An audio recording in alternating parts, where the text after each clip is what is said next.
Meus queridos amigos, o nosso tema é prescrição e decadência no direito do consumidor. Mas por uma questão de ordem didática, eu não consigo imaginar como possamos falar de prescrição e decadência no direito do consumidor sem antes compreendermos o que é a prescrição e a decadência. E eu falo isso pela experiência de mais de 10 anos de docência, em que eu vejo as pessoas confundirem prescrição com decadência, decadência com prescrição, perderem prazos, vejo profissionais perderem prazos, tudo em razão do não conhecimento acurado, do não conhecimento das minúcias dos institutos da prescrição e da decadência. Então, para prosseguir nossa aula, na verdade, para começar nossa aula, acho crucial que, antes de ingressarmos nas entranhas do CDC acerca da prescrição e da decadência, que nós relembremos de forma breve o que é prescrição e o que é decadência. E é isso que nós vamos fazer agora. Vamos juntos. Antes de tudo, pessoal, preciso que vocês compreendam que o mero passar do tempo, ele é um fato jurídico. Perceba comigo, você pode cruzar os braços e nada fazer, mas o tempo por si só produzirá diversas consequências jurídicas. E eu posso te citar várias consequências. Os processos tramitam pelo passar do tempo. Perceba, os atos processuais eles têm prazo para que sejam praticados e devem ser praticados dentro desse prazo. Sendo ou não, o processo caminha com o decorrer dos prazos processuais. Eu posso dizer mais. Você nasce absolutamente incapaz. O passar do tempo te leva até a incapacidade relativa e o passar do tempo te leva aos 18 anos, via de regra, até a capacidade plena. É o mero passar do tempo produzindo consequências jurídicas. E eu posso te dizer inúmeros outros exemplos. É o passar do tempo que te leva ao vencimento da parcela, é o passar do tempo que te leva ao final do contrato. Então, o passar do tempo por si só, ele produz inúmeras consequências jurídicas, é crucial que nós percebamos isso. Mas o tempo ele não somente traz direitos.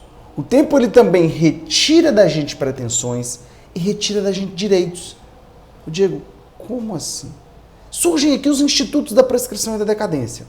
Então, o tempo, ele produz diversas consequências jurídicas e uma das consequências jurídicas produzidas pelo tempo é o fato de ele nos retirar pretensões e nos retirar direitos. Perceba que eu estou sendo bem técnico didaticamente ao dizer que ele nos retira pretensões e também nos retira direitos. E é agora que a gente entra na abordagem da prescrição e da decadência. E por questão de orientação didática, antes de tudo a gente vai ver o que é o que é a prescrição. Pessoal, para falarmos de prescrição, nós precisamos compreender que todos nós temos direitos. Olha que legal! Todos nós temos direitos. O ideal, no mundo bonito, é de que todos os nossos direitos sejam respeitados, cumpridos e que não tenhamos a nossa subjetividade jurídica violada. Entretanto, não vivemos em um mundo perfeito e a todo momento os nossos direitos estão sendo violados. Quando alguém viola sua honra, está violando um direito subjetivo seu, surgindo para você o direito ao dano moral. Quando você tem um crédito para receber e alguém não te paga, essa pessoa está violando o seu direito ao crédito. Quando alguém dilapida o seu patrimônio, bate no seu carro, quebra, a vidraça da sua casa, são danos que você está sofrendo aos seus direitos. E perceba, sempre que você tem um dano ao seu direito, o ordenamento jurídico ele quer cuidar de quem sofreu um dano. O ordenamento jurídico olha para quem sofreu um dano e fala, fulano, venha cá, eu vou te dar um instrumento para que você possa pleitear, obrigar que o causador do dano te repare.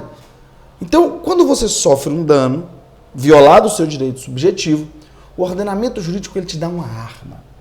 Ele te dá um instrumento para que você consiga obrigar o ofensor, o autor do dano, a te reparar pelo que ele causou. O nome dessa arma se chama pretensão. Pretensão é o poder de conseguir obrigar alguém a te reparar, de fazer algo ou de te pagar algo. Então, quando você tem o seu direito violado, surge a pretensão. Só que tem uma coisa. Você vai poder obrigar o causador do dano a reparar o dano causado, a reparar os prejuízos que ele lhe causou. Mas você não vai poder fazer isso por toda a vida. Porque da mesma maneira que o ordenamento jurídico te entrega esse instrumento, ele fala assim, ei, você tem um tempo para usar essa pretensão. Depois disso, você não pode obrigar ninguém a mais nada. Então percebam comigo que, violado o seu direito, surge para você algo chamado pretensão, que é o poder que você terá de obrigar alguém a te reparar, a fazer algo, a pagar algo e etc. Então, quando você tem a pretensão, meu jovem, você é poderoso. Você consegue obrigar alguém que te causou um dano a te reparar. Mas, como eu disse, você não vai poder usar essa pretensão pelo resto da vida. E se você não utiliza essa pretensão no prazo previsto em lei, o que vai acontecer? Você vai deixar de tê-la. E isso tem um nome. Isso se chama prescrição. Então vejam comigo, prescrição nada mais é do que a perda da pretensão, em decorrência da sua não utilização, em decorrência da inércia pelo seu titular nos prazos previstos em lei. Então venham comigo. Quando falamos em prescrição, você está perdendo a pretensão, porque você ficou inerte no prazo previsto pela lei. Então, sempre que falarmos em prescrição, nós estaremos falando em um direito subjetivo que foi violado. Vejam bem comigo, e aqui eu acho extremamente ilustrativa a redação do artigo 189 do Código Civil, que é basicamente o seguinte: violado o direito subjetivo, surge para o seu titular a pretensão, a qual se extingue pela prescrição, nos prazos a que aludem os artigos 205 e 206. Mas o que importa para nós é o cerne da definição de prescrição. A prescrição, relacionada a uma violação ao direito subjetivo, ela termina com a pretensão. Por isso, a pretensão tem a capacidade por isso a prescrição tem a capacidade de tornar uma obrigação perfeita em uma obrigação imperfeita. O que é uma obrigação imperfeita? Ela existe, mas você não pode cobrar.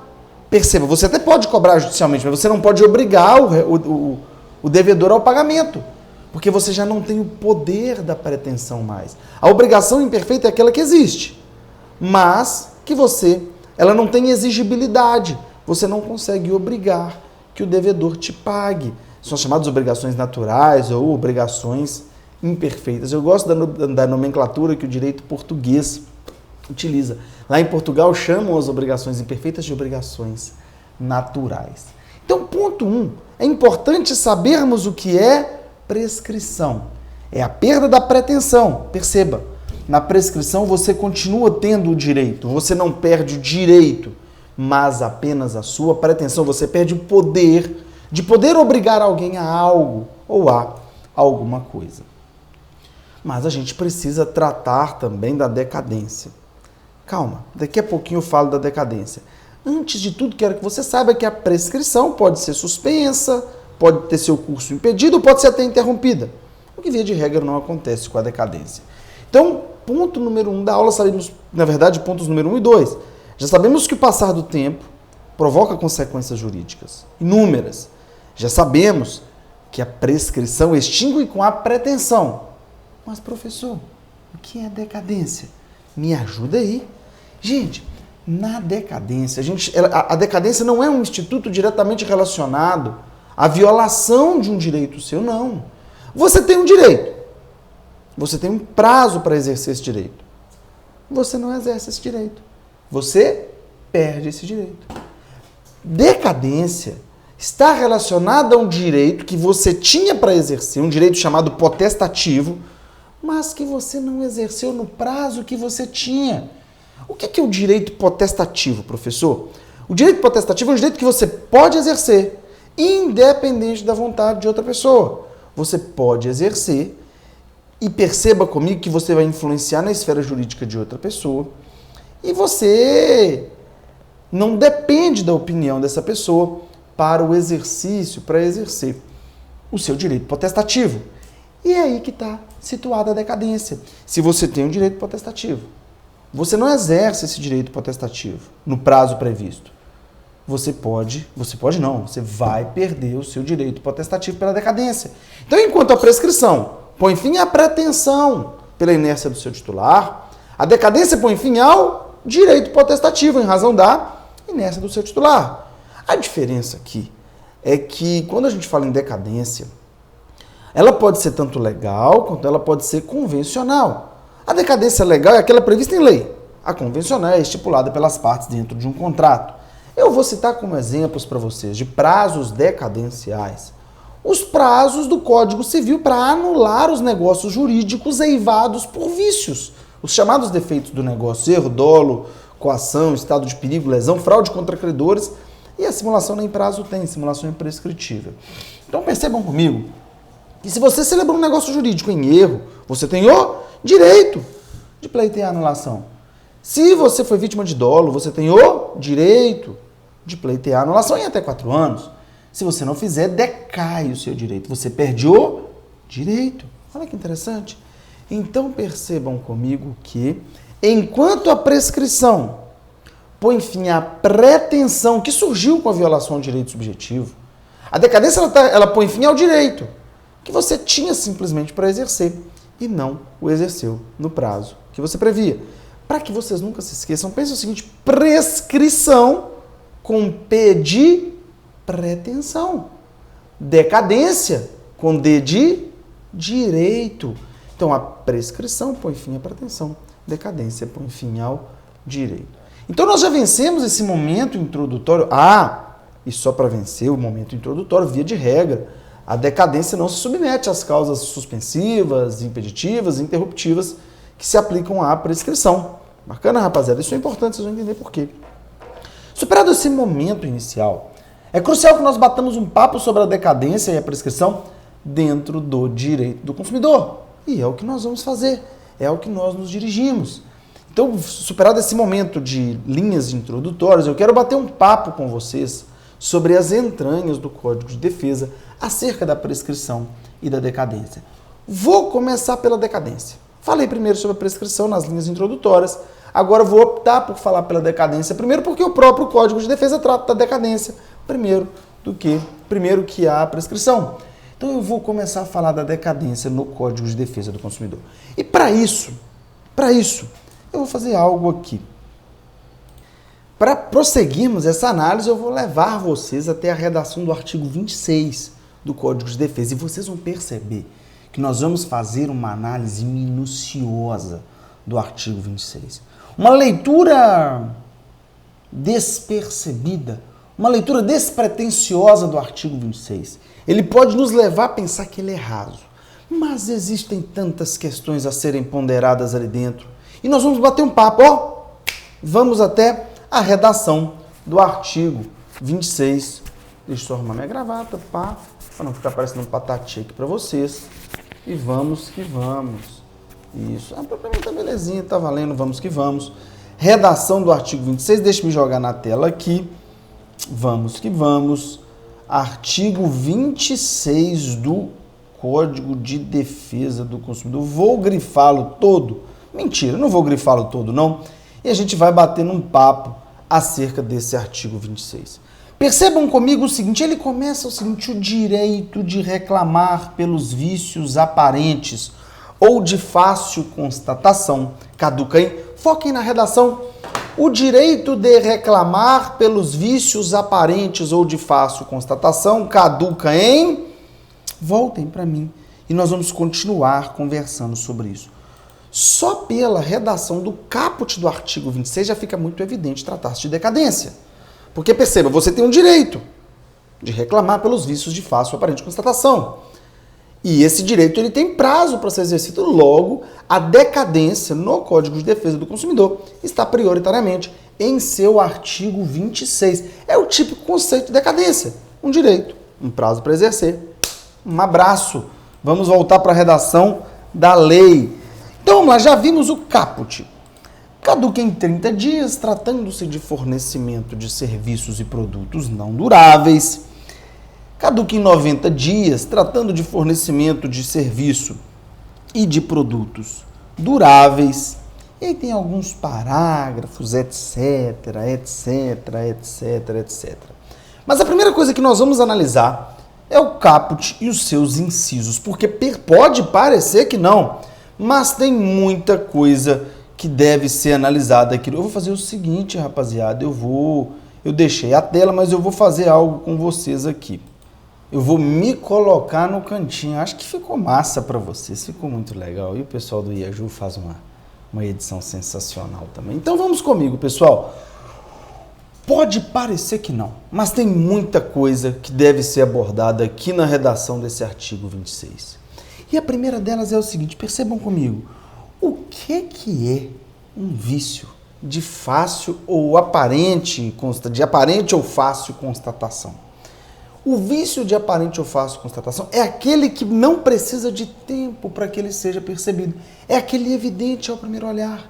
É o vício que você adquire a coisa e imediatamente, pelo mero contato que você tem com ela, você é capaz de perceber que ela tem um defeito ali, uma inadequação. E quando a gente fala em decadência, a primeira coisa que a gente tem que lembrar, dentro do direito do consumidor, a decadência está relacionada ao vício do produto ou do serviço. Venham comigo, vejam a redação, o direito de reclamar pelos vícios. A decadência está relacionada aos vícios do produto ou serviço. Mas, professor, o que é vício do produto ou serviço? Vício é uma inadequação que torna o produto impróprio para sua finalidade. É uma inadequação decorrente, é uma inadequação que causa diminuição do valor do produto, é uma inadequação decorrente da disparidade entre a quantidade que deveria ter e a quantidade que realmente tem. As inadequações estão previstas lá no artigo 18 do Código de Defesa do Consumidor. Entretanto, a noção de vício já foi superada. É uma inadequação que causa prejuízo. A doutrina chama de inadequação que afeta a incolumidade econômica do consumidor. Te dá prejuízo financeiro, porque você paga mais por algo que não tem finalidade. É uma inadequação do produto ou serviço para a finalidade a que se destina, algo que te causa um prejuízo meramente econômico. Agora perceba comigo que dentro desse artigo 26 existem inúmeras outras coisas para que nós abordemos. Perceba, já vimos o que é vício, já vimos que a decadência se relaciona com o vício, já vimos o que é um vício de aparente ou fácil constatação. E aí nós temos os dois prazos. Se for um vício relativo a bem durável, 90 dias. Se for um vício relativo a bem não durável, 30 dias. E aqui surge outra questão a ser abordada. Professor, o que é um bem não durável e o que é um bem durável? O bem não durável é aquele que tem uma durabilidade efêmera, ele se extingue, ele se acaba pelo uso. Pense nos gêneros alimentícios, pense numa fraldinha de neném, é coisa que você usa, é coisa que acaba. Consegue perceber? Ele é não durável. O bem durável, por exemplo, é aquele que, o bem durável por sua vez, na verdade, é aquele que você vai utilizar reiteradas vezes e que a utilização não lhe extrai a essência, não lhe desgasta a essência a ponto de fazer com que ele acabe de forma efêmera. Um exemplo, um computador, uma câmera, uma garrafa de café, livros. Então perceba comigo que o bem, se for não durável, dada a sua efemeridade, o prazo, o direito que você tem de reclamar por isso existe de apenas 30 dias. Sendo um produto durável, o prazo será de 90 dias. Mas vejam bem que dentro do artigo 26 nós já abordamos inúmeras questões. Que a decadência se relaciona ao vício. Já vimos o que é um vício de aparente ou fácil constatação. Vimos o que é um produto durável e um produto não durável. Mas não acabou, isso só no caput do artigo 26. Surgiu outra questão, Diego. Essa é a garantia legal. Como é que fica a relação entre a garantia legal e a garantia contratual? Vamos lá no artigo 50 do CDC? Para a gente ver a garantia contratual? O artigo 50 fala dela. A garantia contratual é complementar à legal e será conferida mediante termo escrito. Vamos de novo. A garantia contratual é complementar à legal e será conferida mediante termo escrito. Voltem para cá. Venham comigo. Rapaziada, surge aqui um questionamento muitíssimo importante que ele vai ser de uma aplicabilidade prática enorme. A garantia legal e a contratual, elas se cumulam ou não? Porque percebam, há doutrina para todos os lados. Há quem pense que a garantia contratual e a legal, elas não se complementem, que a garantia legal esteja dentro do prazo ali da garantia contratual, por exemplo. Mas fixado o entendimento pelo STJ, no sentido de que a garantia contratual e a garantia legal, elas se somam. Ou seja, a garantia legal, ela começa a contar após o término da garantia contratual. Beleza? Vamos pegar essa?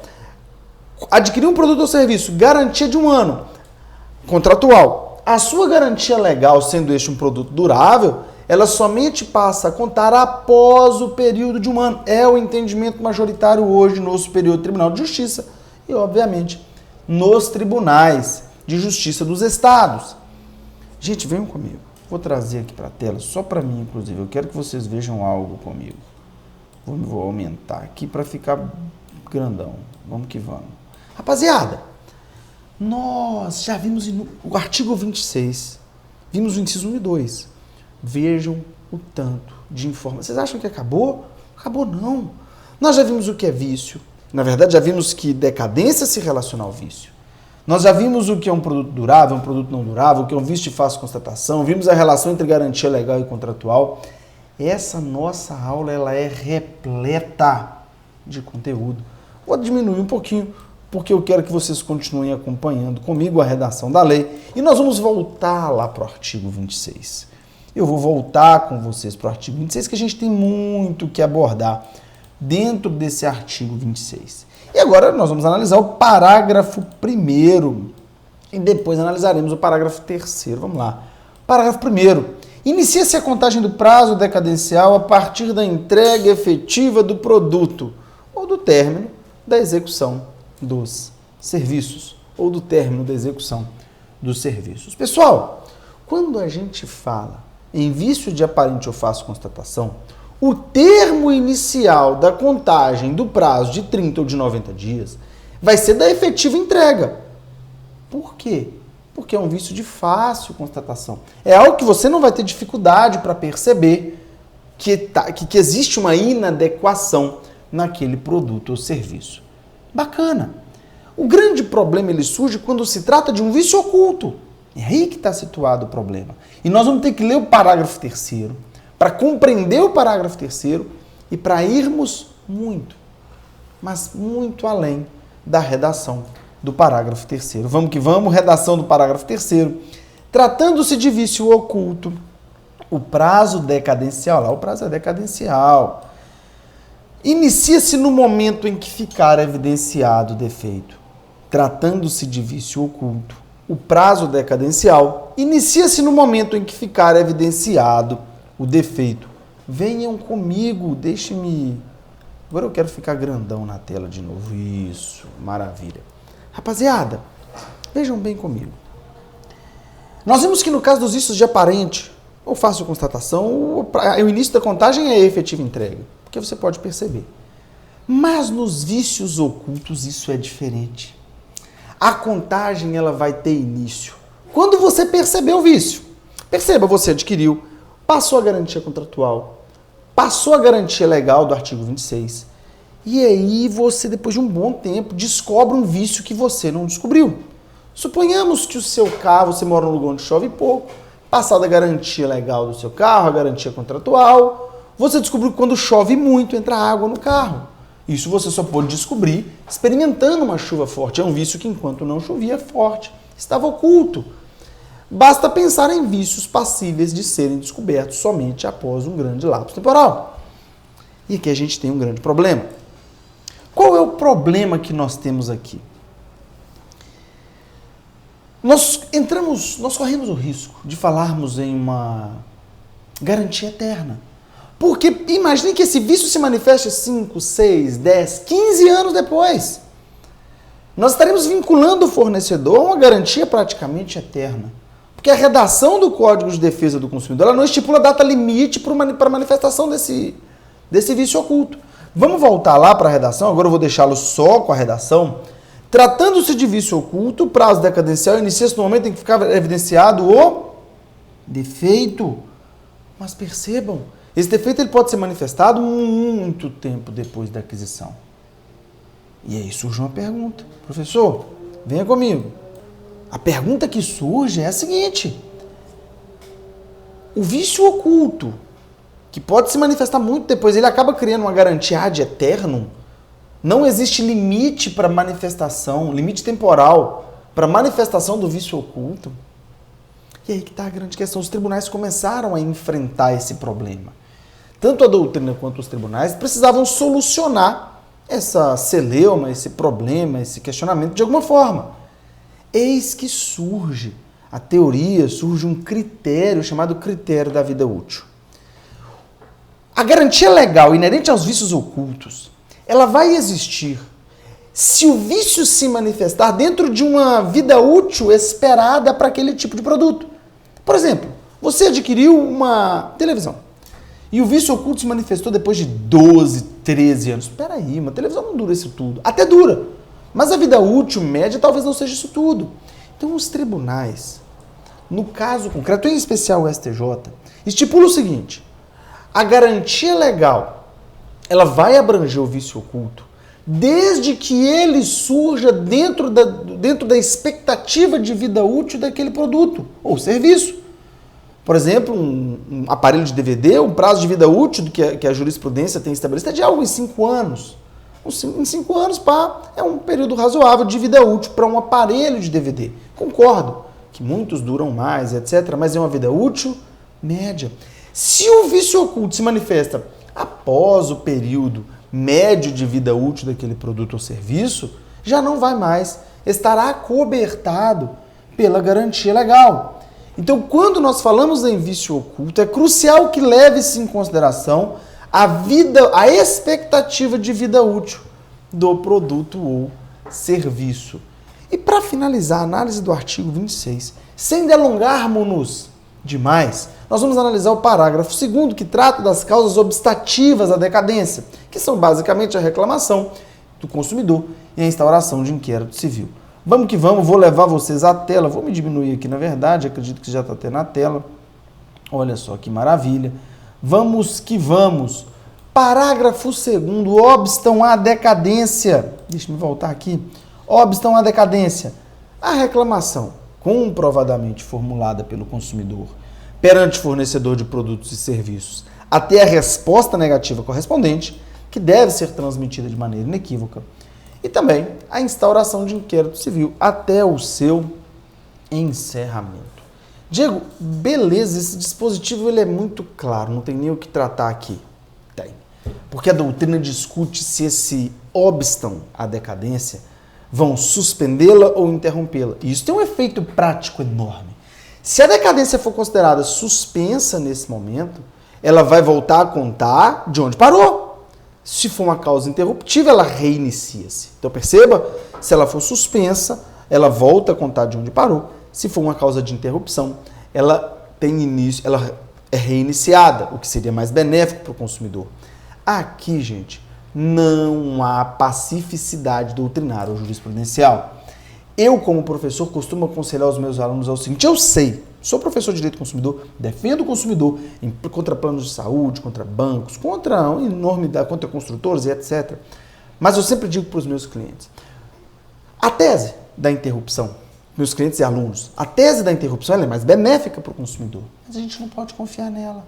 Porque se você ajuiza uma demanda confiando que o prazo foi interrompido e ele estava só suspenso por entendimento do tribunal onde você litiga, você perde o prazo decadencial. Então, por questões de ordem práticas, essa causa obstativa, na visão desse humilde professor, deve ser interpretada como suspensão do prazo decadencial. Eu sei que isso é menos benéfico para o consumidor, mas para evitar a perda de prazos. Bacana, rapaziada? Então, nós esmiuçamos o artigo 26, mas eu quero mencionar um outro prazo decadencial que existe no CDC e que pouca gente menciona, que é a redação do artigo 49. Vamos lá para a redação do artigo 49? Vou levá-los comigo ao artigo 49. Pouca gente se lembra do artigo 49. O consumidor pode desistir do contrato no prazo de 7 dias a contar de sua assinatura ou do ato de recebimento do produto ou serviço, sempre que a contratação de fornecimento de produtos e serviços ocorrer fora do estabelecimento comercial, especialmente por telefone ou a domicílio. Gente, é o direito do arrependimento imotivado. Lá na década de 90, quando foi elaborado o Código de Defesa, isso tinha como finalidade permitir um contato do consumidor com a coisa. Hoje, esse dispositivo é plenamente aplicável nas vendas pela internet, telefone, à distância, por catálogo e etc. E é interessante mencionar que a finalidade desse dispositivo, hoje, ele foi sendo reinterpretado. A finalidade é permitir um contato físico com a coisa, é permitir que o cliente reflita sobre a aquisição, porque nós somos bombardeados por técnicas agressivas de marketing, principalmente na internet, o tempo todo. Então, perceba, esse prazo de 7 dias também é um prazo decadencial. Você tem um prazo de decadência para exercer o direito ao arrependimento sem qualquer motivo. Bacana? Nós vencemos a decadência. Vamos falar um pouco acerca da prescrição. E a prescrição do CDC ela é simples, sem maiores segredos. Vou levá-los ao artigo 27 do CDC e nós vamos bater um papo sobre ele. Artigo 27 prescreve em 5 anos a pretensão à reparação pelos danos causados por fato do produto ou do serviço prevista na seção 2 desse capítulo, iniciando-se a contagem do prazo a partir do conhecimento do dano e de sua autoria. Vamos que vamos! Prescreve em 5 anos a pretensão à reparação pelos danos causados por fato do produto ou do serviço, prevista na seção 2 desse capítulo, iniciando-se a contagem do prazo a partir do conhecimento do dano e de sua autoria. Gente, venham comigo aqui, nós vamos bater papo agora. Prescrição. Quando a gente fala em prescrição, a gente fala em dano. Quando a gente fala em prescrição, a gente fala em dano. Então, enquanto a decadência relaciona-se ao vício do produto, a prescrição relaciona-se ao fato do produto. O produto defeituoso, ele pode causar danos. Pense em você adquirir um carro com freio estragado, o dano que isso vai te causar. Um micro-ondas que explode, um celular que explode. Pense nisso. Pense em algo que você adquire que te machuca, que te causa dano, que causa prejuízo patrimonial, que estraga a sua rede elétrica. Pense nisso. Então, enquanto a decadência relaciona-se a um direito que você tem de reclamar, a prescrição do artigo 27, ela se relaciona ao fato do produto que é conceituado pela doutrina como o acidente do produto em decorrência de um defeito. O acidente que te causa um dano, que te causa prejuízo. E aí você vai ter a pretensão. Perceba, violado o direito subjetivo, surge para o seu titular a pretensão. Você vai ter a pretensão de pleitear a reparação daquele fornecedor. E o prazo ele vai ser de 5 anos. Então, a prescrição, ela se relaciona ao fato do produto, que é o acidente de consumo. E surge uma questão, talvez a grande questão no direito do consumidor acerca da prescrição, posto não ter maior complexidade a abordagem da prescrição no Código de Defesa do Consumidor. E a questão é quando tem início o prazo.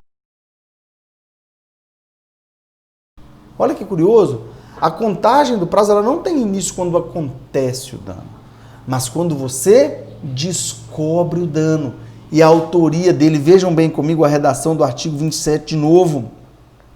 Prescreve em 5 anos a pretensão à reparação pelos danos causados por fato do produto ou serviço. Iniciando-se a contagem do prazo a partir do conhecimento do dano e de sua autoria. Nem sempre que você sofre um dano, você sabe que o dano decorre daquele produto. Imagina um dano causado por um medicamento estragado. Você somente vai descobrir isso depois de muito tempo. Você consome um medicamento, sofre graves danos à saúde, e você descobre depois que aquele medicamento estava estragado. Você descobre depois que aquele medicamento te causou um dano. Então perceba que a prescrição no direito do consumidor está no artigo 27. A decadência está no artigo 26 e também no artigo 49. E nós, nessa breve aula, abordamos uma enormidade de questões. Eu espero que tenha sido útil a todos vocês. Tenham uma boa aula